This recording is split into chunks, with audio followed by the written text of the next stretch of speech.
Namanya Lia Renpaul Weifern, putri sulung dari salah satu 3 keluarga Adipati Agung. Dia datang untuk mengawasi persidanganku, tapi sebelum dimulai, dia meminta bicara berdua saja. Di sana, dia memasang kuda-kuda waspada, menginterogasiku karena curiga kalau aku adalah Arham On. Aku balik bertanya padanya bagaimana kalau aku memang dia. Dia tertawa dan mengejek bocah sepertiku tidak mungkin jadi sang raja iblis. Padahal kenyataannya memang begitu. Semua ini berawal di tengah pertempuran sengit di medan perang yang membeku. Aku terbaring sekarat di tanah saat sistem menandai serangan fatal itu. Pedang suci milik Ordo Ksatria telah menembus tepat ke dadaku. Para prajurit musuh bersorak lega karena akhirnya berhasil menjatuhkanku. Aku dikenal di seluruh benua sebagai raja kegelapan mengerikan bernama Archeman. Seorang nekromancer yang namanya saja sudah cukup membuat semua orang gemetar. Aku menerima takdirku karena ajalku memang tidak bisa dihindari lagi. Perang berdarah ini telah membentang selama 10 tahun di seluruh benua. Aku sudah memperkuat setiap pertahanan yang kupunya, tapi semua itu tetap tidak cukup. Kekalahanku sangat telak, dan semuanya terjadi karena satu orang Burkal Rheinland, pemimpin para ksatria. Meski begitu, dia langsung membantah kalau dia melakukannya sendirian.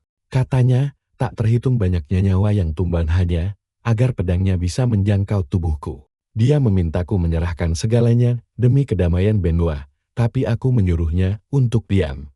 Saat wabah mematikan, menghancurkan daratan ini, mereka semua hanya diam menonton. Sekarang mereka bicara kedamaian, padahal kelakuan mereka sendiri lebih buruk dari binatang. Setiap orang dari mereka adalah munafik, dan tangan mereka sendirilah yang telah mendorongku hingga ke titik ini. Auraku bangkit kembali, membuat para prajurit membeku ketakutan karena aku masih bisa merapal sihir. Di tengah luka parah ini, seorang ksatria berteriak menyuruh mereka menghabisiku, tapi Burkal langsung membungkamnya. Dia mengingatkanku bahwa 20 juta orang telah tewas, dan aku membangkitkan mereka semua menjadi pasukanku. Aku menjawab bahwa aku sangat tahu soal itu, dan bagiku hal tersebut sama sekali tidak aneh. Aku menuduhnya hanya ingin membalaskan dendam untuk kampung halamannya yang hancur. Dia terdiam, lalu, setelah keheningan yang cukup lama, dia akhirnya bersuara. Satu-satunya alasannya berdiri di sini hanyalah demi masa depan anak-anak, tidak ada yang lain. Kata-kata itu membuatku terpaku. Dia bertarung demi mewariskan pilihan dan harapan bagi generasi penerus. Aku menatar matanya dan melihat pantulan diriku yang sudah rusak. Namun di sana juga ada hal yang tidak kuduga. Tatapan mata yang jernih dan tulus dari seseorang yang sangat mempercayai apa yang dia perjuangkan. Lututku goyah hingga aku berlutut, bukan karena lukaku, melainkan karena kata-katanya. Dia mengangkat pedangnya untuk mendaratkan serangan pamungkas, lalu malah membuangnya begitu saja. Seorang prajurit meneriakkan namanya dengan histeris. Aku mencabut bilah pedangku sendiri dengan ukiran ron yang menyala ungu. Lalu bertanya apa kata-kata terakhirnya. Dia tersenyum ramah dan berkata bahwa seorang penyihir nekromansi tidak akan mati semudah itu. Aku bersumpah bahwa aku pasti akan kembali suatu hari nanti dengan ron yang membakar mataku. Kuhujamkan tebasan terakhir pada pria yang telah mengalahkanku. Kedua belah pihak menderita kerugian besar. Namun para prajurit itu tetap meledak dalam sorak perayaan. Mereka berteriak girang bahwa aku akhirnya telah musnah.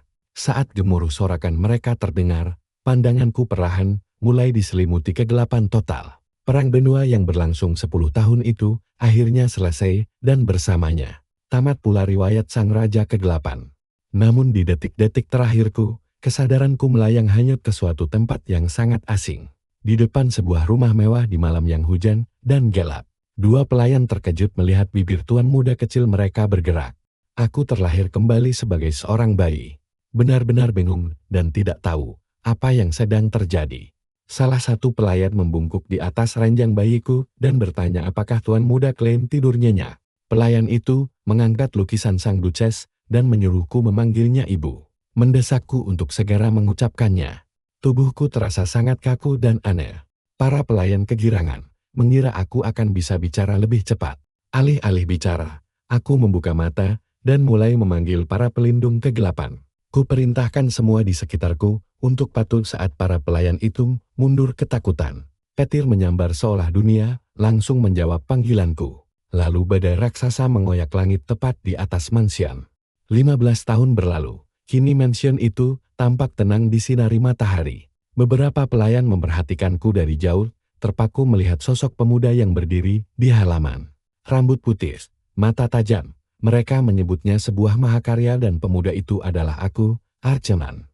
Di hidup yang baru, mereka mengagumi Tuan Muda Klein, berbisik betapa sempurnanya penampilanku sekarang. Aku tidak merasakan apa-apa tentang itu, sampai seseorang tiba-tiba mengguyurku dari belakang. Pelakunya Garrison Jerkin, pendeta yang sejak lama curiga bahwa tatapan mataku sangat mirip dengan Archeman. Dia mengoceh bahwa 3 orang sudah terpengaruh dan penyucian ini datang tepat waktu. Aku bilang padanya, dia benar-benar punya nyali melakukan kegilaan itu dengan wajah datar. Dia menuduh jiwa Archeman bersemayam di dalam diriku, lalu menyiramkan lebih banyak air ke wajahku. Aku benar-benar heran. Apa orang tua ini sudah kehilangan akal sehatnya? Aku melangkah pergi sambil meneriakinya gila, tapi dia malah menyuruh pasukannya menyeretku kembali. Saat diseret paksa, aku berteriak kencang bahwa namaku adalah Klein, bukan Archeman. Basah kuyup tenggelam. Aku merenung kembali. Akhir konyol ini sama sekali tidak kuharapkan setelah kekalahan di medan perang. Begitu aku membuka mata lagi, aku sudah terjebak di dalam tubuh seorang bayi. Di usia 3 tahun, aku sudah diperlakukan seperti iblis dan dikurung rapat di dalam biara. Di tempat itulah, aku pertama kali bertemu dengan sang pendeta, utusan Ordo Suci, yang kelak membuat hidupku menjadi sangat sulit. Aku bahkan masih ingat jelas saat bayangan tubuhnya muncul di ambang pintu. Dia menyapaku sebagai Tuan Muda Klein, dan itulah awal mula dari segala penderitaanku. Hariku diisi doa paksa 24 jam penuh, dan mandi air bawang putih yang sangat dingin. Terburuk dari semuanya, aku diikat di salib membara untuk ritual yang dia sebut penyucian api. Semuanya atas nama penyucian jiwa. Aku menahan setiap siksaan kejam yang dia rancang untukku. 5 tahun kemudian, aku duduk lemas di lantai sambil mengenakan topi pesta konyol. Aaron, pelayan pribadiku, sibuk berdoa agar aku bisa menjaga kehormatan darah pahlawanku. Ocehan itu membuatku kesal, langsung kutarik topi itu dan kulempar ke ujung ruangan. Dia mendadak terdiam dan berkata pelan bahwa dia membuatnya sendiri dengan tangannya. Rasa bersalah langsung menusukku, memaksaku untuk segera meminta maaf. Namun sedetik kemudian, dia mengaku bahwa sebenarnya Garrison yang merajut topi itu. Tubuhku mendadak kaku, kutatap topi itu seolah benda itu baru saja menghina harga diriku. Tepat saat itu, Garrison mendadak muncul dengan wajah ceria. Berkata betapa senangnya dia melihatku memakai topi yang dia rajut dengan penuh kasih sayang. Sambil tersenyum lebar, kurobek topi itu menjadi 2 dan kubilang aku tidak sudi memakainya lagi. Dia berteriak histeris menuduh roh Archeman bangkit, tapi aku sama sekali tidak peduli. Komandan Dunkel datang dan menanyakan apakah penyucian untuk hari ini sudah selesai. Dia mengingatkan bahwa rumor tentang diriku sebagai Archeman sudah beredar 10 tahun lebih, dan Ordo menyatakan aku normal. Aku segera membungkam mulut Garrison sebelum dia sempat mengoceh yang tidak-tidak. Dia langsung mengiyakan ucapan Dunkel dan menghempaskanku ke samping begitu saja tanpa ragu. Aku tersadar saat itu bahwa sang pendeta mengabaikanku, tapi langsung tunduk patuh begitu Dunkel berbicara. Dunkel bilang aku paham politik sebelum dia berbalik pergi. Sebelum melangkah pergi, dia berhenti, lalu menambahkan dengan wajah serius bahwa selalu ada kemungkinan kecil kalau rumor itu nyata. Dia pergi begitu saja, sementara Garrison mengingatkanku tentang ritual hari Jumat saat dia ikut keluar. Aku langsung menyuruhnya pergi jauh-jauh. Aku menghempaskan tubuh ke sofa dengan kesal. Heran bagaimana orang gila seperti itu bisa menjadi pendeta. Aaron memberikan handuk sambil bertanya, apa aku ini bukan Archeman lagi? Aku segera membantah dan enggan mendengar nama itu lagi, tapi dalam hati aku tahu jika aku mengaku, Garrison akan membuat hidupku benar-benar sengsara. Sejak terlahir kembali, setiap gerak-gerikku selalu diawasi ketat hanya karena rumor masa kecil itu. Aku mengeluh karena harus terus terkurung di rumah bersama pendeta itu. Aaron bilang dia punya alasan sendiri, lalu bertanya, apa itu eksekutor dan apakah pangkatnya tinggi di Ordo? Dunkel pun menjawabnya. Dia menjelaskan bahwa itu adalah gelar khusus untuk satria terkuat di Ordo. Dan selain sang duke sendiri, hampir tidak ada yang mampu melawannya. Mata Aaron langsung berbinar gembira.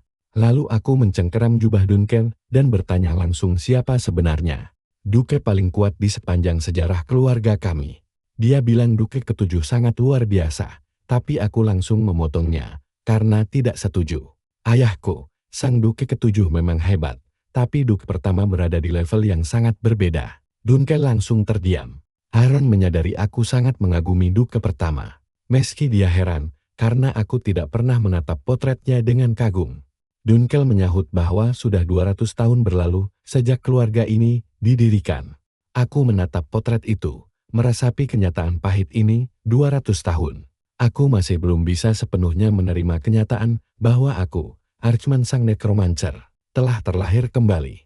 Barisan potret itu terpajang di dinding, mulai dari duke ke-7 hingga yang kedua. Dan akhirnya sang duke pertama, Burko Reinland, pria yang pernah mengalahkanku dulu.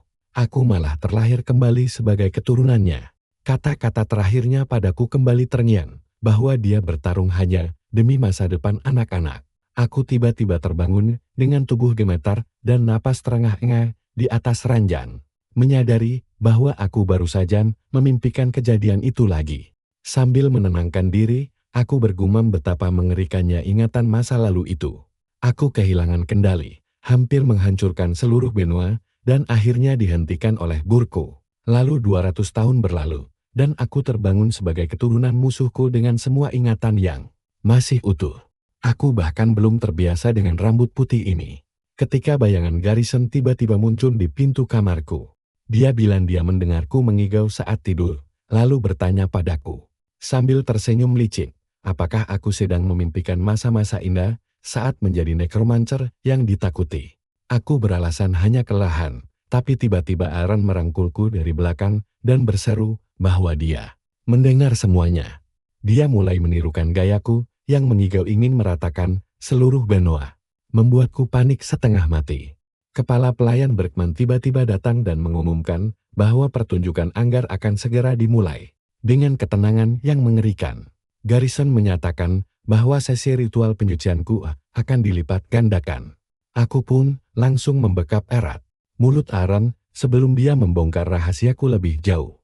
Di luar, aku berteriak memaki Garrison dengan penuh emosi. Sambil berjalan, Berkman memberitahu bahwa sang duke memintaku untuk ikut menghadiri pertunjukan itu juga. Aku terkejut ayah menginginkanku hadir di sana. Sang pelayan menjelaskan bahwa kerabat dari keluarga cabang baru saja datang berkunjung.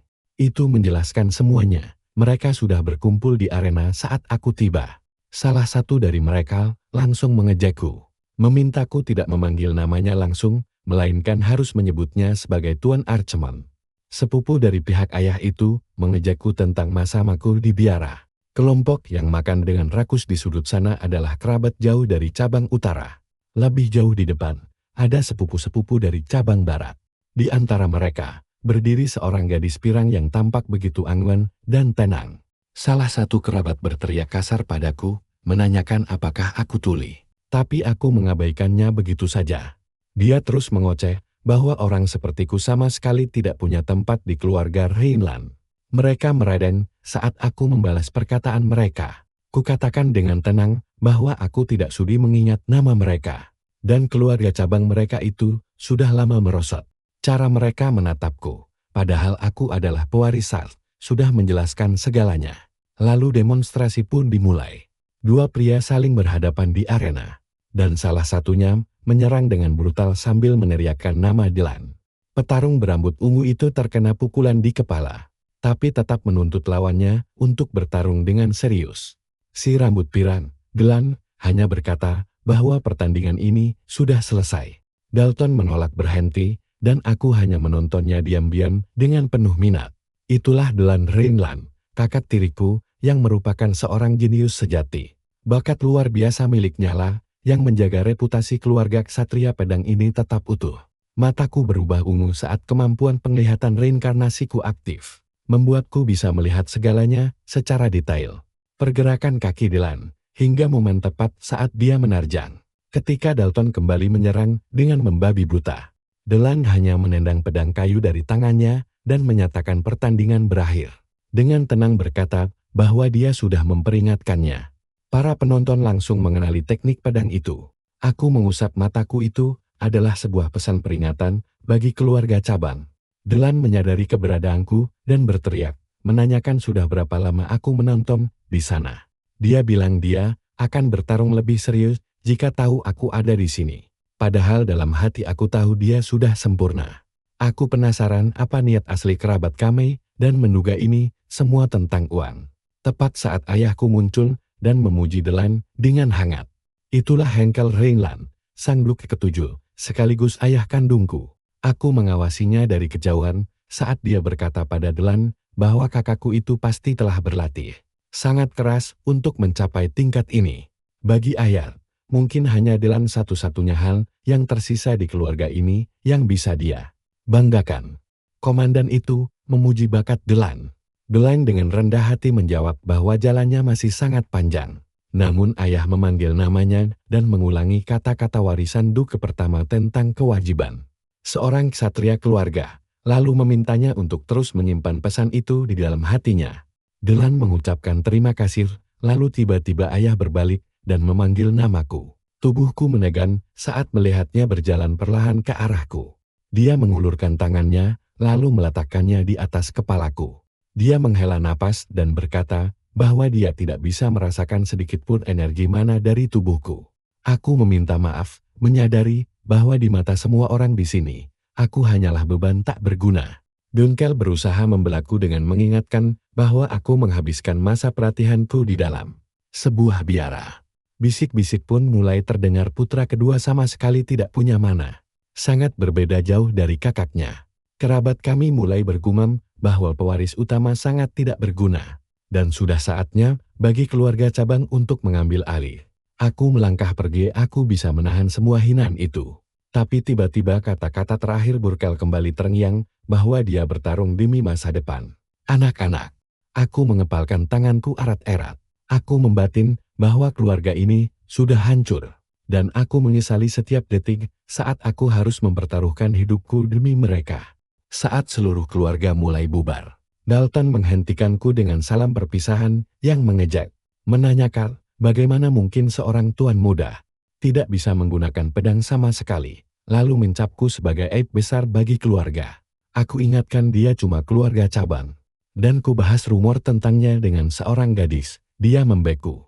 Aku bertanya, apakah dia pikir tumpukan uang bisa membungkam semuanya?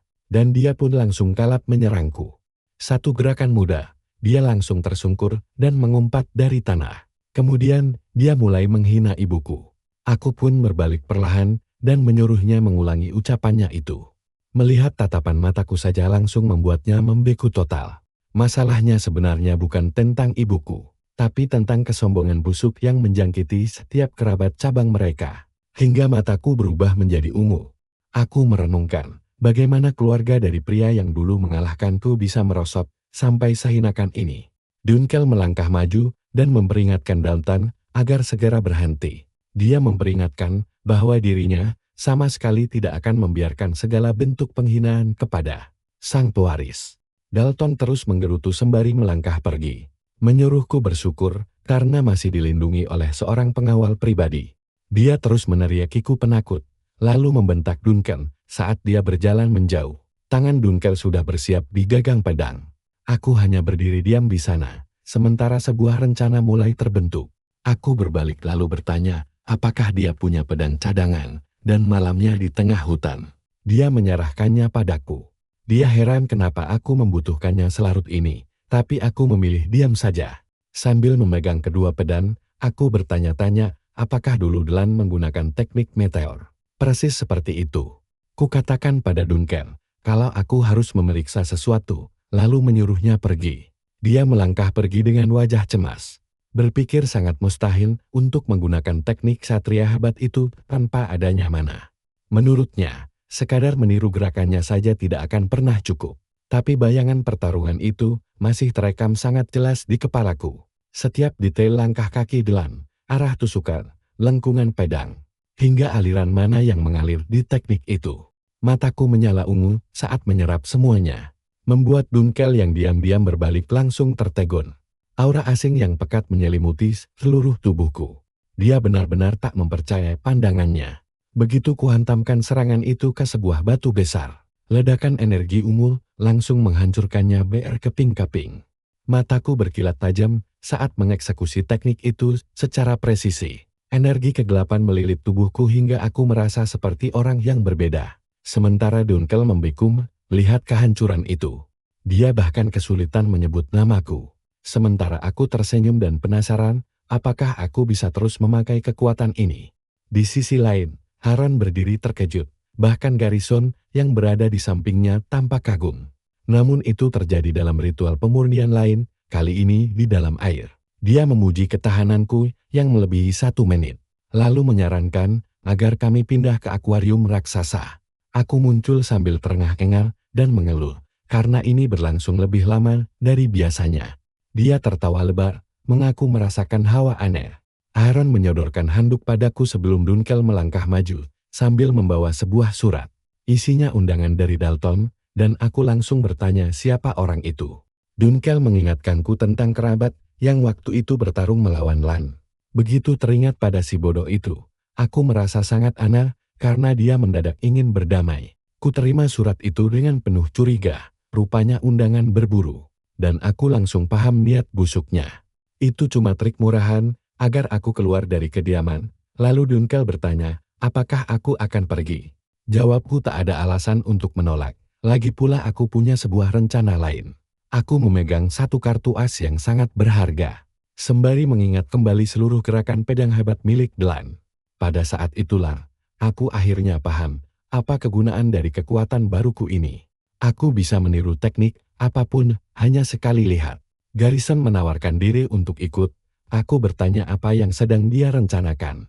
Dengan wajah super datar, dia berkata bahwa hari itu dia hanya merasakan energi yang sangat jahat. Kami berkendara, meninggalkan kediaman, jalurnya sangat kasar dan berbatu. Aaron langsung mual karena guncangan kereta. Garrison mengingatkan bahwa dia sudah melarangnya ikut, lalu diam-diam menawarkan bantalnya. Aku menyuruhnya memberikan bantal itu padanya. Dia tampak tersentuh. Aku menyuruhnya lagi untuk segera memberikan bantal itu. Aku bersandar sambil memandangi pemandangan hijau yang berlalu, tenggelam dalam pikiran. 200 tahun lalu, tanah ini hanyalah tumpukan salju dan jasad tentara yang gugur. Melihatnya sekarang tumbuh subur rasanya sangat aneh. Semua ini adalah hasil kerja keras Burkel. Kami tiba di kediaman Cromwell. Tempat ini jauh lebih megah dibanding mansion utama Rhineland. Aku melangkah keluar dan membatin bahwa mereka jelas-jelas punya terlalu banyak uang untuk dibuang. Dalton muncul membawa anjing-anjing pemburu. Langsung bertanya apa yang sedang kulihat. Dia menyombongkan kediaman mewah itu dan mengaku telah memakai dana keluarga utama untuk membangunnya. Salah satu anjing itu menggeram ke arahku. Air liurnya menetes karena lapar. Aku menyadari hewan-hewan itu kelaparan, lalu bertanya kapan perburuan yang sebenarnya akan dimulai. Dia menyebutku tidak sabaran dan menyuruhku memperhatikan baik-baik sebelum akhirnya melepaskan anjing-anjing itu. Ternyata dia telah menyebarkan daging di sepanjang gunung untuk memancing mangsa keluar. Sambil menjelaskan bahwa penciuman anjing lapar 100.000 kali lebih tajam daripada manusia biasa. Dia mengangkat busurnya. Saat seekor anjing mendekati umpan, dia langsung memanahnya, lalu memanah yang lain. Dia tertawa keras dan dengan bangga menyatakan bahwa perburuan itu sangat sukses. Lalu tatapannya beralih pada Aaron. Dia mengenalinya sebagai pelayanku. Lalu mendekat dan menaruh tangannya di kepala Aaron dengan senyum licik sambil berkata akan memberinya pekerjaan baru. Aku langsung mencengkeram pergelangan tangannya dan menyuruhnya melepaskannya. Mataku mulai menyala ungu. Dia merasakan tekanannya dan mundur dengan geram sebelum menyerangku. Aku menghindar dengan sangat mudah. Dia menantangku untuk mengikutinya, lalu segera naik ke atas kudanya. Aku naik ke kuda lain, menyuruh Dunkel menemani Aaron dan memberikan sebuah gulungan sebelum pergi. Aku menjelaskan bahwa itu adalah gulungan sinyal sihir yang bisa aktif tanpa mana. Jika Garrison mendadak menghilang tanpa peringatan, dia harus segera merobek gulungan itu. Kemudian, aku berkuda mengejar Dalton. Garrison hanya menatap kepergian kami dalam diam. Saat malam mulai turun, aku berhasil melacak Dalton hingga ke dalam hutan yang gelap gulita. lalu menemukannya sedang duduk santai di sebuah area terbuka dengan dikelilingi oleh jasad anjing-anjing pemburunya sendiri. Dia menyapaku dengan santai, bertanya mengapa aku sangat lama, lalu berdiri sambil menghunuskan pedangnya. Dia menyatakan bahwa aku adalah target terakhirnya. Dia berniat membawa kepalaku ke keluarga Delan sebagai sebuah trofi kemenangan. Aku menegaskan padanya bahwa keluarga cabang hanyalah lelucon murahan tanpa kekuatan maupun pembenaran. Lalu aku menunjukkan orang-orang yang bersembunyi di kegelapan. Mereka mengepungku, lengkap dengan para pemanah. Salah satu dari mereka tertawa tentang rencana merebut gelar Dukedom. Dalton sesumbar bahwa besok pagi semua orang akan membicarakan kematian tragis sang pewaris muda yang tewas dikelilingi anjing liar di tengah kegelapan. Aku mendadak teringat ucapan Burkham tentang masa depan anak-anak. Tawa kecil pun lolos begitu saja. Setelah itu aku tidak bisa berhenti, aku terus tertawa sampai tanganku sendiri menutupi wajahku.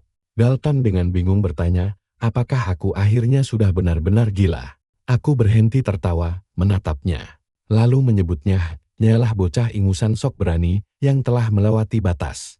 Matanya langsung dipenuhi rasa ngeri saat sepasang mataku berubah menjadi merah. Aku katakan padanya bahwa keluarga ini dibangun atas kekalahanku dan dia berani mengotorinya.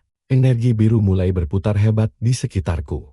Dalton berteriak histeris menuduh ini sihir padahal aku tidak punya mana. Aku menjelaskan bahwa ini bukanlah sihir, melainkan energi kegelapan. Sontak seluruh anak buahnya langsung panik. Dan saat itulah dia sadar arti sesungguhnya dari energi kegelapan. Dia memanggil mereka, roh kegelapan kuno yang terkubur berabad-abad dan tertidur di bawah tanah. Dia melayang dan memanggil mereka atas namanya. Pasukan tulang bangkit dari kegelapan, berbaris rapi dan siap tempur. Dalton meneriakkan namanya, Archman. Dia menunjuk dan memerintahkan pasukannya untuk menghabisi semua orang. Dalam hati, dia mengira telah melupakan bagaimana rasanya sensasi ini. 200 tahun sejak pertempuran terakhirnya, hari-hari kosong tanpa akhir di lautan kegelapan. Namun gema itu masih ada di kedalaman malam dan tidak pernah berhenti memanggilnya pulang. Itu adalah suara-suara mereka yang gugur, memanggil dan menunggu perintah darinya. Perasaan itu, resonansi itu, dia mengenalinya lebih baik dari apapun. Rasa rindu yang mendalam menyelimutinya saat kegelapan kembali merengkuh tubuhnya. Dalton terus berteriak bahwa ini tidak mungkin nyata, meneriakkan namanya dengan penuh keputusasaan. Dia tersenyum dan membenarkannya. Memang begitulah orang-orang memanggil dirinya dulu. Anak buahnya tertegun, saling bertanya, apakah Archman selama ini benar-benar hanya sebuah rumor? Mereka menatapnya, lalu beralih ke prajurit tengkorak itu dengan wajah bingung. Salah satu tengkorak mengarahkan mata merahnya yang menyala ke arah mereka, lalu mengeluarkan erangan mengerikan yang seharusnya langsung membungkam semua orang. Namun, setelah sempat hening sejenak, mereka justru mulai tertawa terbahak-bahak. Mereka mengejek pasukannya hanya sebagai tumpukan tulang rapuh. Dia menatap mereka tajam. Berani-beraninya mereka menyebut pasukan legendarisnya sebagai rongsokan. Dalton pamer bahwa dia sudah menghancurkan ratusan tengkorak dalam berbagai misinya. Anak buahnya bahkan bercanda ingin membawa pulang sepotong tulang untuk oleh-oleh. Sang kapten memerintahkan pasukannya membuka jalan. Sementara para pemanah mulai mengangkat senjata mereka.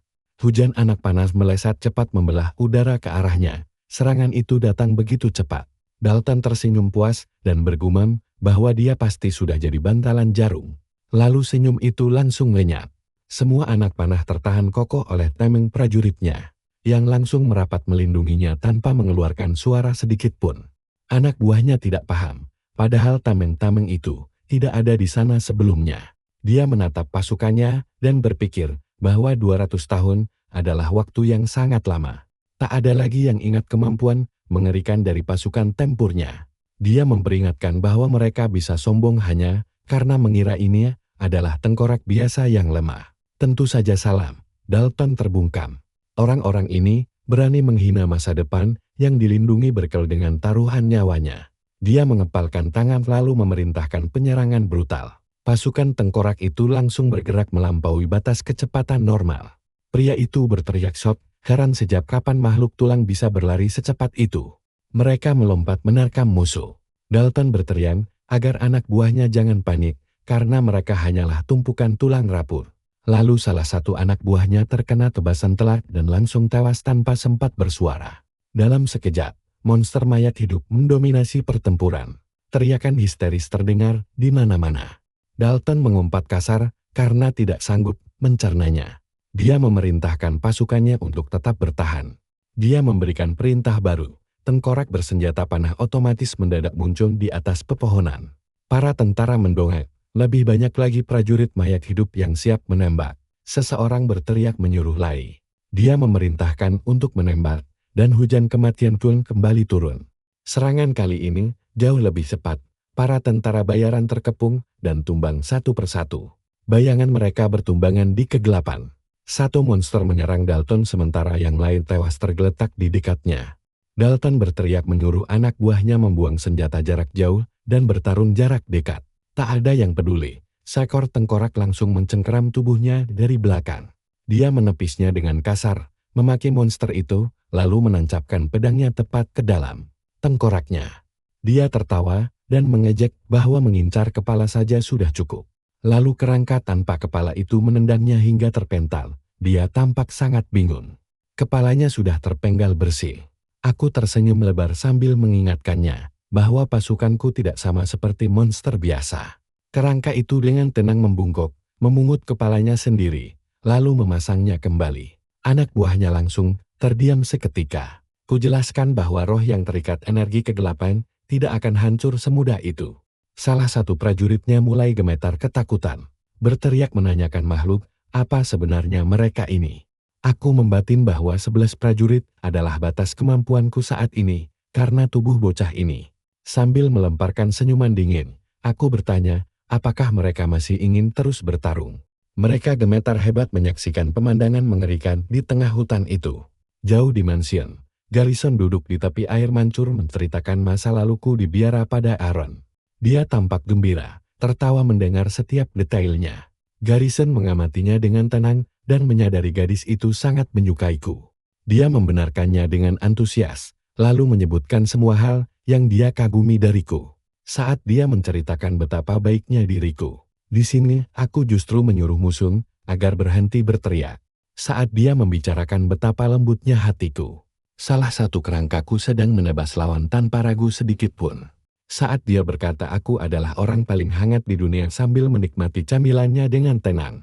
Aku berdiri di sisa pertempuran itu, menatap dingin tanpa ada rasa bersalah sedikit pun. Dalton menyaksikan anak buahnya tumbang dengan cepat dan sangat memalukan. Dia mengumpat kesal, lalu berusaha menangkis serangan dari salah satu makhluk tulang itu. Dia langsung mematung melihat makhluk itu beregenerasi setelah terkena tebasan pedangnya. Isi kepalanya mulai berubah. Monster panggilan ini ada karena kendaliku sepenuhnya. Menghabisi nyawaku berarti menyelesaikan semuanya. Dia menerobos medan perang, mengabaikan pasukannya yang tewas, dan melesat ke arahku dengan pedang terhunus. Dia berteriak bahwa permainan telah usai karena semua panggilan akan lenyap jika tuannya mati. Dia menebas kuat. Mataku menyala ungu. Aku membaca semua gerakannya dengan sangat jelas dan merasakan energi meluap dalam diriku. Ku genggam senjataku erat-erat, bersiap menggunakan jurus yang baru sekali kulihat seumur hidup. Ku bayangkan kembali gerakan Delan di kepalaku, lalu meniru setiap detailnya secara akurat. Teknik pedang meteor itu seketika membelah udara dengan dahsyat. Dalton menerima hantaman keras itu tanpa mengerti dari mana asal kekuatan sebesar ini. Aku menatapnya dari atas dan berbisik bahwa hukuman yang sesungguhnya bahkan belum dimulai. Tubuhnya terkapar di tanah. Hutan mendadak sunyi, hanya menyisakan deru napasnya yang berat. Aku berdiri menatapnya, merenungkan betapa ironisnya seluruh takdir yang kujalani sekarang. Sosok Archman yang lama telah runtuh, karena monster panggilannya terikat pada kelangsungan hidupnya sendiri. Kelemahan itu menghancurkanku di pertempuran terakhir. Namun darah musuh terbesarku justru memberiku kekuatan yang jauh lebih hebat di kehidupan baru ini. Garis keturunan Berkel telah melindungi jiwaku dan membuatku tumbuh jauh lebih tangguh dari sebelumnya. Aku bertekad tidak akan tinggal diam lagi, mengabaikan semua penderitaan yang menimpa keluarga ini, karena kini aku adalah bagian dari mereka. Dalton menatapku dari bawah dengan bingung, berusaha mencerna setiap patah kata yang kuucapkan. Tatapan matanya perlahan meredup. Kesadarannya hilang sepenuhnya dan tubuhnya terkulai lemas di tanah. Aku menatap ke arah langit dan menyuruh Berko menunggu. Karena aku akan membangun kembali keluarga ini dengan tanganku sendiri. Tiba-tiba aku terbangun di tengah kegelapan pekat tanpa tahu sedang berada di mana. Rantai besi tebal mengunci tubuhku erat, mengikat tangan dan kakiku pada sebuah kursi eksekusi yang sangat kukenal. Kegelapan di sekitarku benar-benar mutlak. Sebuah bayangan hitam melangkah maju dari kegelapan. Bergumam bahwa sang pengkhianat akhirnya telah terbangun. Sosok itu menampakkan diri dan menjelaskan bahwa ini adalah dimensi kematian yang kuciptakan sendiri dulu. Suara Dalton terdengar sangat gemetar saat dia bertanya, apakah tempat ini benar-benar alam baka? Aku mulai menyebutkan satu persatu dosanya. Hewan-hewan yang dia siksa demi kesenangan, hingga kekejaman sadis berkedok perburuan. Aku masih ingat jelas senyuman menjijikan di wajahnya. Dalton berteriak menyuruhku diam dan melepaskannya. Melontarkan ancaman kosong yang sama sekali tidak berarti. Lalu dia tiba-tiba terdiam dan mulai berpikir. Dia ingat saat bilah pedangku menebasnya, mengingat betapa perih dan ngerinya luka itu. Namun saat dia melihat tubuhnya, tidak ada satupun bekas luka di sana. Kukatakan padanya bahwa dia sudah mati dan semua ini adalah karmanya. Tidak peduli dia percaya atau tidak, yang jelas keadilan akhirnya datang menjemputnya. Waktunya telah tiba baginya untuk membayar semua dosa dari hidupnya yang picik dan kejam. Dia tidak paham apa-apa. Air matanya mulai mengalir membasahi wajah. Kukatakan padanya untuk menyimak baik-baik melodi pembalasan ini. Karena hewan-hewan yang dulu dia siksa kini sangat kelaparan. Monster-monster itu menyerbu, dia menjerit histeris. Dan di detik itu, terkepung oleh akibat dari perbuatannya sendiri. Dia akhirnya sadar jurang keputusasaan apa yang telah dia gali. Dia memohon ampun, tapi aku tidak memberinya belas kasihan. Kembali ke dunia nyata, dia tergeletak tak berdaya di tanah hutan. Kutatap hasil akhir pertarungan ini dengan dingin. Sementara angin malam berembus di antara pepohonan. Sarungkan pedangku kembali. Aku bersiap pergi sebelum ada orang lain yang datang. Pasukan tengkorakku melebur kembali ke dalam gulita malam. Aku telah berjanji pada arwah yang membantuku, dan aku menepatinya sekarang. Kugunakan sisa kekuatanku untuk menghancurkan kutukan yang mengikat jiwa itu, agar dia bisa beristirahat tenang. Secercah cahaya naik dan menghilang ke langit malam, meninggalkanku berdiri sendirian di tengah sisa-sisa kehancuran yang sunyi. Aku merenungkan apa arti akhir yang sebenarnya. Hanya kepatuhan tulang belulang yang hancur berserakan tanpa sisa. Aku bertanya-tanya, apa tujuan sebenarnya dari kebangkitanku setelah 200 tahun berada di kegelapan abadi? Tiba-tiba sebuah suara terdengar dari balik bayang-bayang. Dia mengaku terkejut melihatku menggunakan ilmu sihir terlarang di tempat seperti ini. Kutuntut dia untuk menunjukkan dirinya dan memastikan apakah dia melihat seluruh kejadian tadi. Sosok berjubah itu menjawab aku tidak perlu tahu, karena toh aku juga tidak akan paham. Energi hijau berpandar dari tangannya, menyambar salah satu jasad tentara bayaran di tanah. Mata mayat itu mulai menyala, dan perlahan sosok misterius itu membangkitkan semua jasad musuh yang tewas. Aku langsung mengenali jurus itu. Sihir kebangkitan maut yang dirancang khusus untuk memperbudak mayat. Sosok di hadapanku ini ternyata adalah seorang nekromancer. Dia bergumam bahwa kegagalan Dalton justru akan membuat mayat-mayat ini berguna bagi rencananya.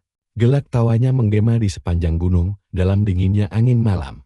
Kembali ke mansion, Aaron terus berceloteh mendesak Duncan agar mau mendengarkan lebih banyak cerita tentangku. Tapi Duncan tidak peduli. Dia menatap gulungan sinyal sihir dengan cemas, karena 3 jam telah berlalu. Ada yang salah. Begitu dia melangkah pergi untuk menyusulku. 2 orang penjaga langsung menghadang jalannya dan menegaskan bahwa dia tidak boleh meninggalkan posisinya. Dia mengamati mereka berdua lalu menyadari lambang keluarga Cornwall, yang berarti mereka adalah anak buah Dalton. Dia memperingatkan mereka dengan tegas bahwa jika mereka berani menghalanginya lagi, dia tidak akan segan-segan bertindak. Mereka menelan ludah dan langsung melangkah mundur. Dia segera berpaling ke arah Aaron, menyatakan bahwa tuan muda sudah pergi terlalu lama dan menyuruhnya kembali ke mansion bersama Garrison. Salah seorang penjaga menyahut bahwa Garrison ternyata sudah menyelinap pergi sejak tadi. Dengan ekspresi yang sulit dibaca, Dunkel mendadak teringat kembali peringatan tentang hawa jahat yang mengancam. Pendeta itu sudah mulai memburuku. Dia langsung menunggangi kudanya sambil menggigit gulungan surat. Merasa sangat yakin bahwa semua ini bukan sekadar kebetulan belaka. Sesuatu yang sangat buruk telah terjadi di dalam hutan itu. Sementara itu, aku berdiri sendirian menghadapi pasukan mayat hidup dan penyihir bertudung sambil cepat-cepat mengukur kekuatanku sendiri. Seluruh energi kegelapanku sudah terkuras habis di pertarungan sebelumnya. Jadi aku belum bisa melakukan pemanggilan untuk saat ini. Si musuh tertawa mengejek dan menyebut tubuh bocahku yang rapuh tidak akan bertahan. Lalu menyuruh pasukannya untuk menyerbu. Mereka merangsek maju sambil menggeram rakus, memotong jarak dengan cepat. Aku mengepalkan tangan erat-erat dan menggumam bahwa dia sama sekali tidak tahu bahaya mengerikan apa yang baru saja dia hampiri. Tiba-tiba sebuah lambang magis mulai memancarkan cahaya terang di punggung tanganku. Dengan mata yang memancarkan kilau emas, dia memanggil kekuatan cahaya suci demi menyucikan seluruh wilayah sekitar. Semburan energi surgawi yang luar biasa menyapu bersih seluruh medan perang dan melenyapkan segala hal yang dilewatinya. Penyihir bertudung itu terkena serangan telak hingga terlempar ke belakang dengan sangat keras. Dia menatap ke depan sambil berkeringat dingin. Tak mengerti monster jenis apa yang bisa mengerahkan kekuatan luar biasa seperti itu. Aku sudah tahu jawabannya, begitu debu menipis. Sosok yang muncul menyuruhku untuk tetap santai saja. Kemudian Garrison berbalik menatapku dengan wajah serius dan menegaskan kalau dia sudah berada di sini. Sementara aku paham betul siapa dia sebenarnya. Hanya ada 3 orang senjata terpilih yang bertugas untuk melaksanakan kehendak mutlak dari Sang Paus Agung di dalam Ordo Suci. Mereka dikenal sebagai kekuatan tempur tertinggi milik gereja. Hanya mereka yang mampu menggunakan pusaka suci peninggalan Sang Santo. Persenjataan suci dengan pasokan sihir yang tidak masuk akal. Kekuatan mereka masing-masing sanggup meratakan apapun tanpa perlu bersusah payah. Penyihir bertudung itu langsung membeku ketakutan. Suaranya gemetar saat dia bertanya lagi tentang monster macan apa yang dihadapinya. Garrison tersenyum dan menyebut dirinya sebagai algojo tertinggi milik gereja. Dia memperingatkan si penyihir bahwa ajalnya telah tiba sebelum akhirnya melesat menerjang medan perang bagaikan badai besar. Sambil menghancurkan monster-monster tulang, dia menjanjikan ritual pembaptisan api suci kepada mereka. Hanya dengan sekali hentakan kakinya, gelombang kejut dahsyat langsung menerbangkan batu dan tanah ke segala penjuru wilayah. Kilatan cahaya menyilaukan menghantam sisa-sisa mayat hidup dan langsung menghancurkan beberapa sekaligus. Sambil menggenggam kitab sucinya yang bercahaya, dia menyuarakan peringatan terakhirnya yang dingin. Ini adalah penghakiman. Si penyihir langsung berbalik melarikan diri sambil mengumpat habis-habisan. Bergumam bahwa dia telah ditipu mentah-mentah dan tidak adil harus melawan monster sekuat ini. Topengnya terjatuh ke tanah saat dia berlari kencang menerobos pepohonan. Namun Garrison tiba-tiba saja sudah muncul tepat di belakangnya. Dia langsung mencengkeram kepala pria itu dengan cengkeraman tenang, namun mematikan hingga membuat si penyihir menjerit histeris. Dia berkata bahwa doa sucinya belum selesai dan si pendosa ini seharusnya merasa sangat bersyukur akan hal itu. Dia memanggil cahaya suci untuk terakhir kali dan langsung menetapkan vonis kematian tanpa ampun. Aku berjalan melewati tanah yang hancur berantakan lalu mendadak berhenti saat melihat sesuatu yang janggal peninggalan para monster itu. Tiba-tiba aku mendengar Garrison memanggil namaku dari kejauhan. Dia melangkah sekali lalu langsung berpindah tempat ke hadapanku dalam sekejap mata. Tekanan angin yang dihasilkan dari pergerakannya bahkan sanggup menghancurkan puluhan sisa mayat. Hidup menjadi abu belaka. Tubuhku langsung mendingin melihatnya. Seluruh instingku berteriak keras memperingatkan bahwa pria di hadapanku ini benar-benar ancaman mematikan. Tiba-tiba sebuah tangan besar yang dipenuhi tato merah misterius mendarat dengan begitu saja di atas pundak kecilku. Garrison berkata bahwa dia langsung bergegas kemari begitu merasakan adanya hawa kegelapan yang sangat kuat. Dengan senyuman aneh di wajahnya, dia bergumam kalau seluruh situasi di hutan ini terasa mencurigakan baginya. Dia lalu melanjutkan ucapannya secara perlahan dan tajam. Hawa kegelapan yang dirasakannya ternyata bukan milik penyihir bertudung yang baru saja dia bunuh. Tatapannya menajam, dia mencurigai sesuatu, aku langsung menelan ludan dengan susah payah. Salah langkah sedikit saja, si gila ini pasti langsung menghabisiku detik ini juga. Lalu suara Duncan memecah sunyinya pepohonan, memanggilku dari atas punggung kudanya. Aku berbalik lega, tapi rasa lega itu cuma sesaat, karena tubuh ini sudah mencapai batasnya. Kekuatan nekromansi murni ini terlalu berat untuk ditampung wadah selemah bocah kecil ini. Bahkan sebelum kudanya berhenti, Duncan langsung melompat dan berlari saat kedua kakiku mulai lemas. Dia menangkapku sambil berteriak panik, tapi aku menyuruhnya diam karena kakiku cuma lemas saja. Dia bertanya di mana Dalton berada, dan aku menjawab bahwa sepupuku itu sudah kuhabisi di dalam hutan. Aku tegaskan si pengkhianat itu yang menyerang duluan sebelum latar mendadak berpindah ke ruang sidang. Seorang pria tua berdiri dengan amarah meledak-ledak, menuntut kebenaran, apakah anaknya benar-benar mencoba membunuhku. Sang bangsawan itu menyebut putranya seorang ksatria sejati dan menuduh semua orang sedang memfitnah keluarganya. Tiba-tiba seorang bangsawan berambut pirang berdiri dengan tenang, menyarankan agar fokus mencari pelaku yang sebenarnya. Dia menunjukkan sebuah dokumen resmi yang membuktikan bahwa setelah proses interogasi yang sangat panjang, pernyataanku tidak berubah. Catatan resmi bahkan mengonfirmasi bahwa sang bangsawan telah mengirim sekitar 20 tentara. Bayaran hari itu, wajah sang bangsawan langsung pucat karena anak buahnya meninggalkan jejak yang sangat mudah dilacak. Dia masih mencoba berkilah bahwa aku sama sekali belum pernah memegang pedang seumur hidupku. Para bangsawan lain pun mulai berbisik-bisik menyetujuinya. Sangat tidak masuk akal jika bocah tanpa mana bisa mengalahkan seorang petarung terlatih. Melihat celah itu, dia langsung memutarbalikkan fakta dan mulai mempertanyakan siapa aku yang sebenarnya. Dia mengungkit rumor lama, menyebutku gila, dan menuduhku menyebarkan bualan tentang reinkarnasi sosok kegelapan. Namun seorang bangsawan lain langsung memotong bualannya dan menuntutnya menghormati keluarga utama. Sang bangsawan malah menuduhku menyawa pembunuh. Hingga sebuah suara dari arah tangga membungkam seluruh ruangan. Aku melangkah mantap memasuki aula sidang dan langsung berkata bahwa aku sudah cukup mendengar omong kosong. Aku menatap tajam para bangsawan, lalu menyatakan dengan tegas bahwa sepupuku yang menyerang duluan. Aku hanya membela diri, dan musuh misterius membangkitkan mayat-mayat itu hingga memaksa pendeta turun tangan. Sang bangsawan langsung menunjuk wajahku dan berteriak menuduhku sebagai pembohong besar. Aku menatapnya balik, lalu berbisik dingin. Apakah rumor tentang aku si penguasa kegelapan itu nyata? Membuatnya langsung pucat pasi. Aku tegaskan padanya bahwa aku akan membangun kembali keluarga ini dengan tanganku sendiri tanpa membiarkan siapapun menghalangi. Ketukan terdengar di pintu, lalu perlahan mulai terbuka. Seorang wanita berambut pirang panjang melangkah masuk ke dalam aula dan meminta maaf atas keterlambatannya. Kehadirannya yang sangat mengintimidasi ketika mengubah atmosfer ketegangan di dalam ruangan sidang ini. Aku mengenalinya dari eksibisi anggar waktu itu. Salah satu bangsawan meragukan kehadirannya di ruangan ini. Ayahku menjelaskan bahwa dia yang memberi izin masuk, karena mendiang sering menjalankan misi ksatria dan dia punya hak penuh untuk hadir. Dia mengamati sekeliling ruangan dengan jeli sebelum akhirnya pandangan mata kami sempat beradu sesaat. Dia berjalan maju mendekat dan memintaku untuk berbicara berdua saja secara pribadi.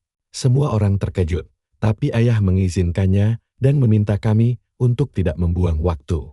Aku melangkah keluar bersamanya, masih merasa ragu. Tuntutan mendadak ini sebenarnya cukup mengganggu, tapi aku langsung memikirkan kembali rencana lain. Kejadian ini bisa kumanfaatkan, entah ini sekadar konfirmasi biasa atau justru sebuah ujian bagiku. Setelah berpamitan pada ayah, aku mengikutinya keluar sementara pintu kayu yang tebal tertutup rapat.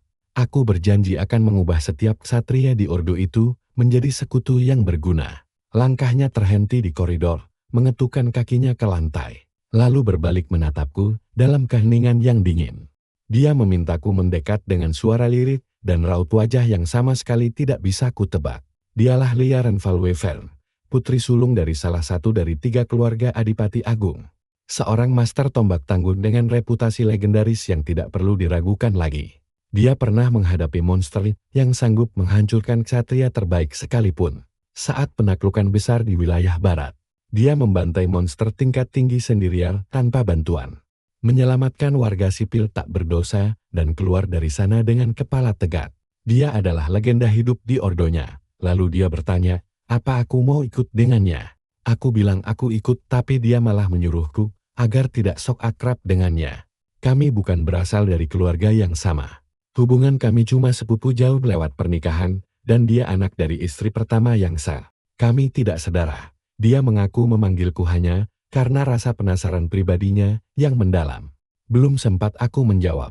Dia bergerak secepat kilat dan memojokkanku tepat ke arah jendela. Dia mengangkat kakinya untuk menutup jalan keluar. Lalu bertanya langsung, apakah dia boleh menyentuhku? Aku terdiam, tapi dia langsung mencengkeram tanganku dengan kuat, lalu membalik telapak tanganku. Dia mengomentari kulitku yang terlalu mulus, tanpa bekas luka sedikit pun. Mirip tangan orang manja yang tidak pernah latihan fisik. Dalam hati aku hanya bisa bergumam. Pendekar pedang sejati tidak melulu punya tangan kapalan. Dia menekan titik saraf jari-jariku dan menegaskan kalau otot tendon tidak pernah bisa berbohong. Soal latihan, wajahnya mendekat begitu intim. Lalu dia menyimpulkan dengan sangat yakin bahwa aku tidak pernah memegang pedang. Lalu dia heran, bagaimana tangan mulus ini bisa membantai 20 prajurit bersenjata tanpa terluka sedikit pun. Dia yakin aku memakai kekuatan rahasia lain. Maka perlahan aku mendorong tubuhnya agar menjauh dariku. Aku menenangkan diri, lalu bertanya balik, apakah dia juga akan menuduhku sebagai iblis kegelapan jahat. Dia tetap bergeming, tatapan matanya tidak sedang mencari jawaban apapun. Dia memancing reaksiku keheningan saat ini, justru akan langsung menghancurkanku. Jadi aku menantangnya bagaimana kalau aku memang raja kegelapan itu. Dia malah tertawa keras di depanku. Dia bilang mustahil bocah setinggi aku ini adalah monster legendaris yang ditakuti seluruh benua. Aku tertegun mendengar ucapannya. Reputasi iblis agungku hancur seketika hanya karena masalah tinggi badan. Dengan kesal aku bertanya, apa dia salah bicara, dan dia malah menawarkan diri untuk mengulangnya. Saat itu aku sedang lelah, terluka, dan tidak punya energi untuk menanggapi ucapannya. Dia mengejakku yang tidak becus memakai pisau. Tapi jika aku bisa mengalahkan ksatria sungguhan, dia berjanji akan memberiku hadiah kecupan manis. Aku termangu saat sambil berpikir matang. Untuk apa juga aku menginginkan hadiah konyol seperti itu? Apakah ini taktik politiknya yang likit, atau sekadar sogokan murahan? Dia kemudian melangkah ke balkon luar sambil memandang pemandangan dengan raut wajah yang sangat puas. Dia berbisik serius bahwa Raja Kegelapan yang asli tidak akan pernah sudi menerima penghinaan. Sekonyol ini, kami kembali masuk ke aula bersama-sama, dan aku mulai merenungkan posisi sulitku sekarang. Di dunia baru ini, aku hanyalah putra kedua yang diabaikan dan dikurung 7 tahun. Tidak akan ada satupun orang di ruangan ini yang mempercayai kisah pembelaan diriku. Aku bisa melihatnya dengan jelas di wajah Sang Kon. Ayahku memecah keheningan dan menanyakan apa saja yang baru kami bicarakan di luar. Alih-alih menjawab, aku berdiri dan menghunus pedangku, lalu menghantamkannya ke lantai pengadilan hingga suaranya bergema sangat keras ke seluruh ruangan. Semua orang terdiam, bahkan ayahku menatapku terkejut. Sang Kon melangkah mundur melihat ujung tajam pedangku terarah padanya. Aku menyebut namanya dan menyuruhnya berhenti membuang-buang waktu berharga. Aku menantangnya berduel secara resmi, membuat Sang Kon tergagap dan bertanya apakah aku sudah gila. Duel maut ini adalah tradisi kuno wilayah utara ketika tidak ada jalan tengah yang bisa dicapai. Tanpa batasan senjata, pemenang menentukan vonis, tapi dia menyebutnya tidak masuk akal. Alisan yang kupunya sudah sangat kuat, karena dia berani memfitnahku meskipun bukti pengkhianatan putranya sudah terpampang nyata. Dan yang lebih parah, dia berani menghina ibuku. Aku menyuruhnya cepat memilih, karena kesabaran semua orang sudah habis. Para bangsawan mulai berbisik penuh minat. Ayahku langsung turun tangan dan menjamin pertarungan ini, sekaligus membatalkan semua bukti sebelumnya. Sang Kon mengerjap, lalu sadar bahwa tanpa bukti itu, situasi justru menguntungkannya. Dia tersenyum lebar sambil mengingatkan seisi ruangan bahwa aku tidak punya mana. Dia bilang akan mengirim salah satu ksatria terbaiknya dan memastikan bocah ingusan ini tidak akan selamat. Aku menyuruhnya diam karena dialah yang nanti akan merangkak pergi membawa kekalahan. Dia langsung setuju saat itu juga, duel akan digelar dalam 4 hari, dan wajahku tetap tenang. Aku akan memanfaatkan momen ini untuk memberi peringatan keras bahwa para pengkhianat akan hancur, dan nama keluargaku kembali bersih. Tiba-tiba saja, terdengar suara teriakan keras dari dalam mansion. Delan berdiri di hadapanku dengan wajah pucat pasi, menanyakan apa aku sudah gila menerima duel maut ini. Dia memperingatkan bahwa aku bisa mati, aku hanya menghela napas dan bilang aku sudah tahu hal itu. Dia menawarkan diri untuk bertarung menggantikanku. Aku langsung menolak keras. Aku mengingatkannya bahwa posisi keluarga di utara ada di tangan sang adipati dan dirinya, sang penerus asli yang berbakat. Tidak masuk akal jika dia harus mempertaruhkan nyawanya dalam pertarungan konyol seperti itu. Jika dia maju, itu sama saja memberi celah hukum bagi para pengkhianat untuk menyingkirkan sang pewaris tahta. Aku paham dia sangat frustrasi, tapi ini kesempatanku untuk membuktikan diri dan mengubah pandangan semua orang. Tidak ada alasan bagiku untuk mundur, biar aku yang menyelesaikan masalah ini sendirian. Delan mendadak terdiam. Aku bisa melihat ada sesuatu yang berubah dari sorot matanya. Dia teringat kembali hari saat aku lahir. Bagaimana dia berlari kencang hanya demi melihatku. Menatap tangan kecilku yang rapuh di dalam ranjang bayi, tersorot oleh cahaya yang begitu lembut. Dengan sangat tulus dia mengaku, saat itu dia merasa sedang melihat sosok malaikat kecil. Baginya tidak peduli sama sekali bahwa kami sebenarnya hanyalah saudara tiri. Dia menunggu 7 tahun lamanya agar aku bisa kembali pulang. Tiba-tiba Delan mencengkeram kerah bajuku dengan kedua tangannya. Wajahnya merah padam menahan amarah, sementara aku hanya diam memperhatikannya. Pintu aula pengadilan yang besar mendadak terbuka lebar dan seorang pengawal masuk meminta maaf atas interupsinya. Dia memberitahu bahwa Contorwell sudah memilih ksatria perwakilannya. Delan langsung berbalik dan bertanya siapa orangnya. Sang pengawal pun menyebut nama Randall. Wajahnya langsung mengeras saat mendengar penjelasan lanjutannya. Pria itu adalah mantan ksatria buangan dengan reputasi mengerikan di medan pertempuran. Latar tempat pun beralih ke sebuah kedai remang-remang saat pintu kayunya terbuka perlahan. Pajangan kepala singa kering tergantung di dinding atas bar itu. Cairan merah dituangkan ke dalam cangkir di tengah ruangan. Dikelilingi orang-orang yang terkapar di lantai. Dan di sana duduklah seorang pria berbadan raksasa. Dia mengangkat barel kayu kecil ke mulutnya, lalu menenggaknya habis dengan tenang, memperlihatkan wajahnya yang kotor dan kumal. Dia menyeringai seraya bergumam bahwa sudah sangat lama dia tidak mendengar tangisan putus asa dari seorang anak kecil. Pengawal pribadiku menyerahkan pedang khusus yang sebelumnya sudah kupesan, memastikan bahwa senjata itu dibuat sangat presisi sesuai instruksiku. Dia juga mengingatkan bahwa sekali saja pedang berlapis mana membenturnya, pedang ini akan langsung hancur berkeping-keping. Justru itulah poin utamanya, dan hari duel yang dinanti pun tiba.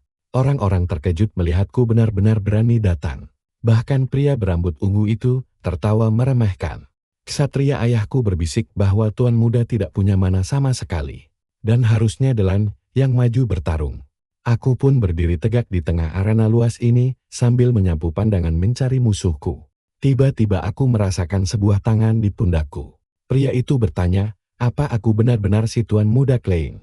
Mengejekku jauh lebih muda dari dugaannya dan punya lengan kurus seperti ayam.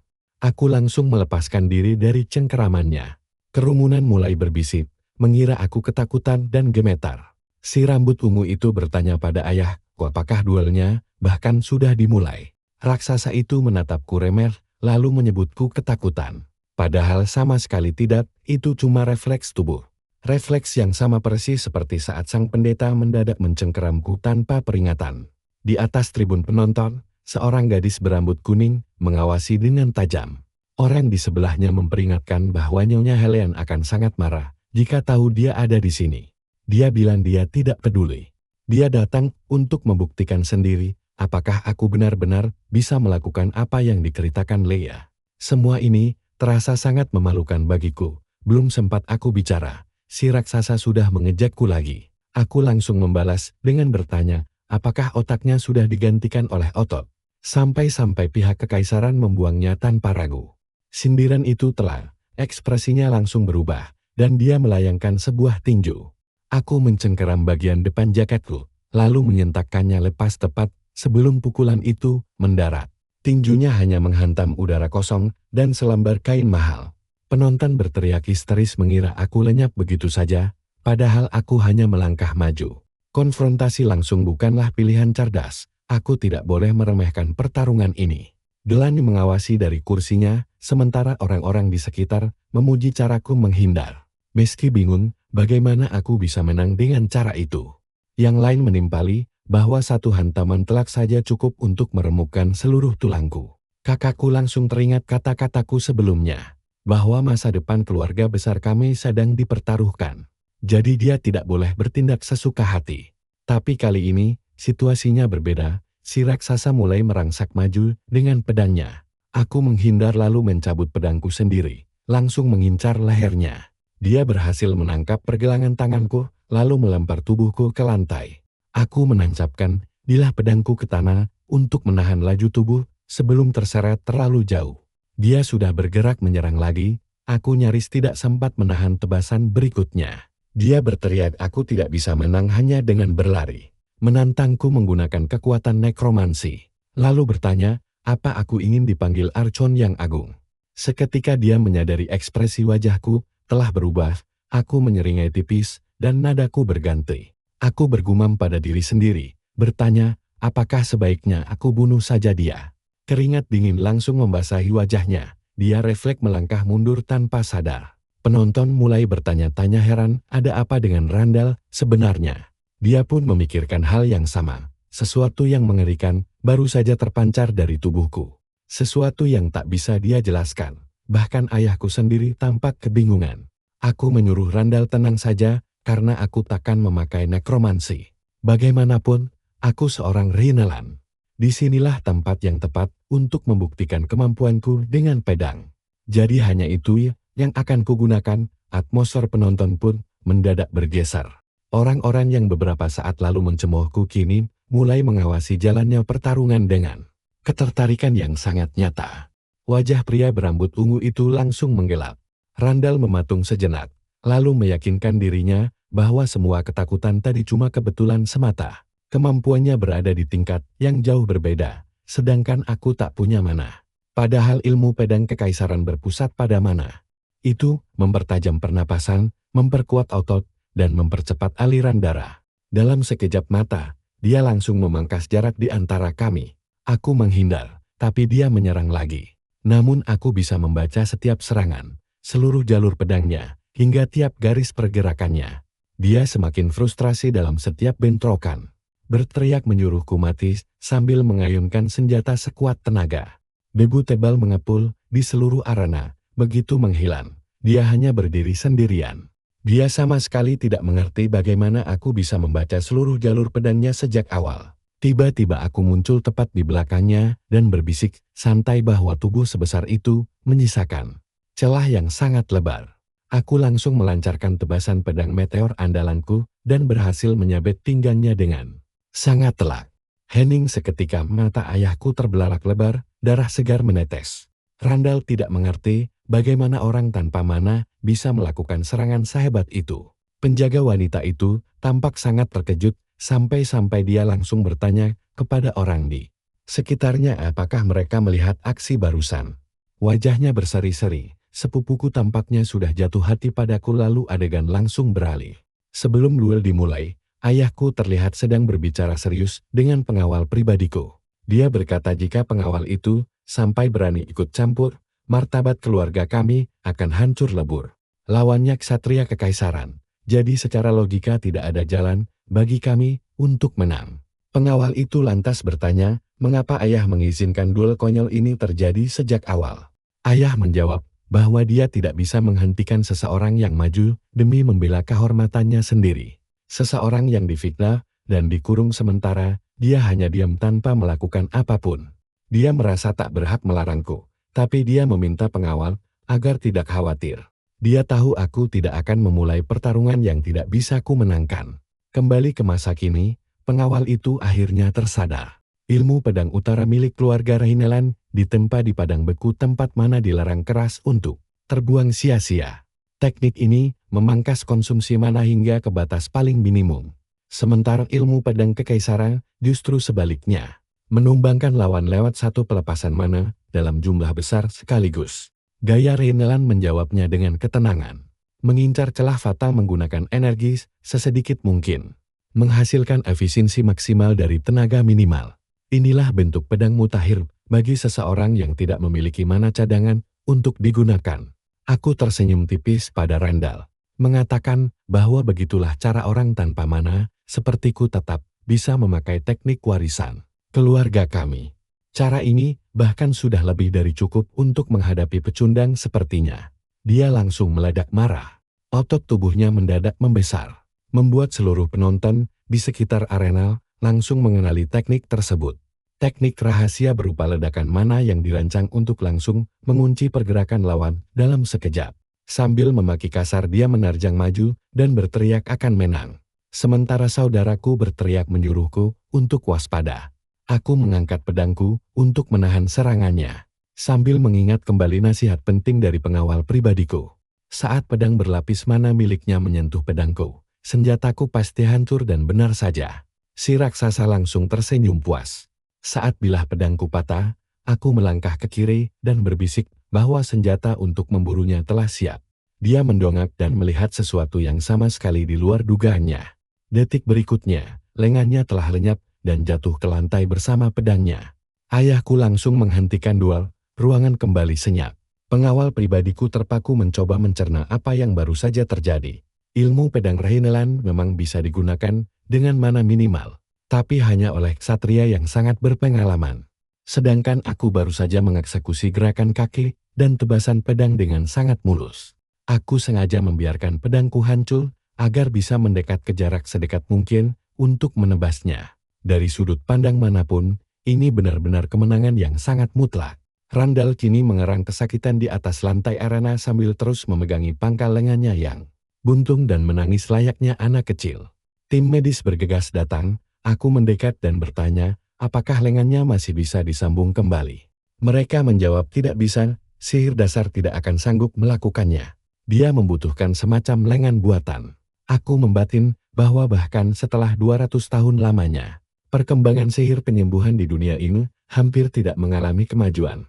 Ayah menghampiriku, lalu bertanya apakah aku tidak merasakan apapun saat melihat potongan tubuh itu. Seketika aku tersadar, saat ini, aku bukanlah sosok Archamon.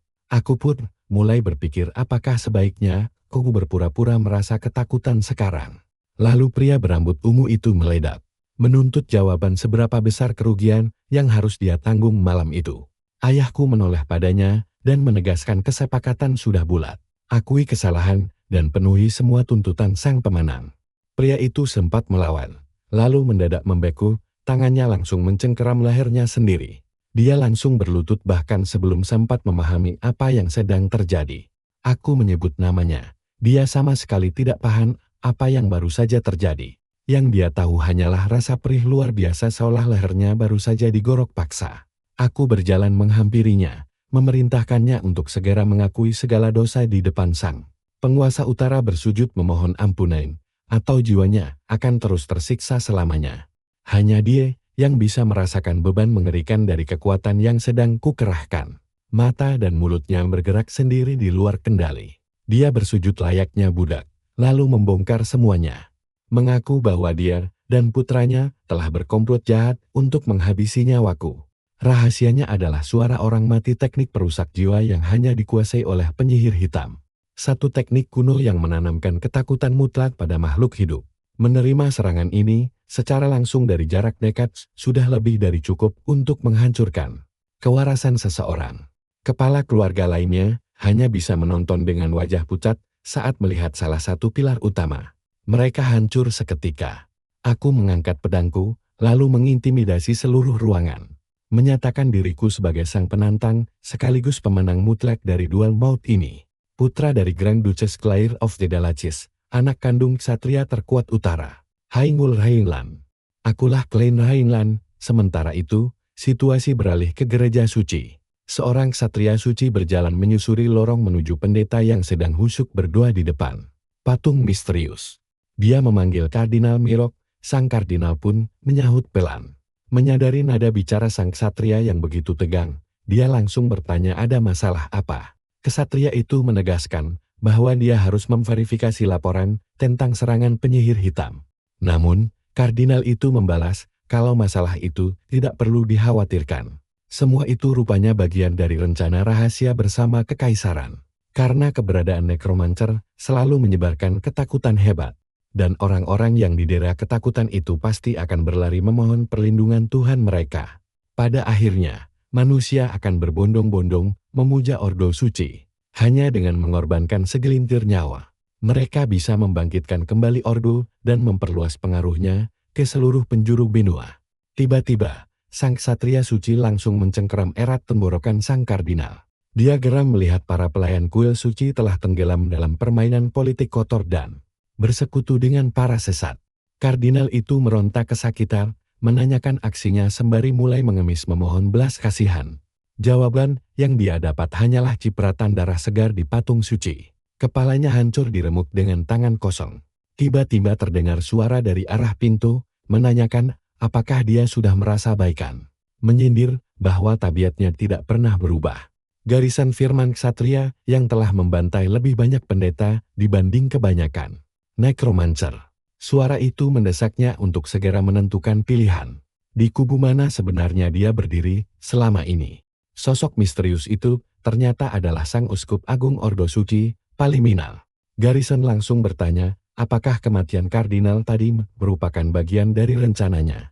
Paliminal menjawab dia hanya memberikan izin, lalu mencoba menawarkan sebuah informasi rahasia. Sebelum dia selesai, Garrison mendadak menyerang.